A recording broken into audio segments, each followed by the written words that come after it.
تعالوا نعمل مع بعض بودرة السحلب في البيت بمكونات خطيرة وبسيطة وجميلة جدا، وكمان هتضمنيها وانت عاملاها بايديكي في البيت. هجيب اول حاجة نص كوباية دي رز انا عاملاها على ايدي في البيت، نص كوباية سكر بودر، معلقتين 3 كده نشا او ربع كوباية نشا وفانيليا، بس هي دي مكوناته. وهحط عليهم معلقتين سمسم، وهحط 4 معالق او 3 معالق جوز هند يكون ناعم، بيدي نتيجة هايلة وطعم حلو قوي للسحلب. هقلب المكونات دي مع بعض وهجهز. عندك مكسرات، عندك سوداني، اي حاجة تقدري تحطيها.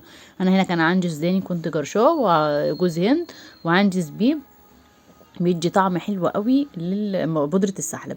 بعد كده هجهز معاكم بودرة الهوت شوكليت. الهوت شوكليت هتبقى عبارة عن نص كوباية كاكاو خام يكون نوعية جيدة، نص كوباية سكر بودر، ربع كوباية كريم شانتيه، وهحط معاكم 4 أو 5 معالق نشا.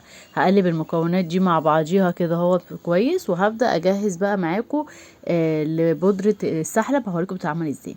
اول حاجه هجيب 4 كوبايات لبن على حسب عدد افراد الاسره. كل كوبايه لبن بتاخد معاكي معلقه سحلب، وهرفعهم على النار، وهتبقى دي النتيجه. مش هحط سكر لان انا كنت ضايفه سكر في البودره بس، وهي دي نتيجتها، وجميله وطعمه هايل، وجربوه وعلى ضمانتي.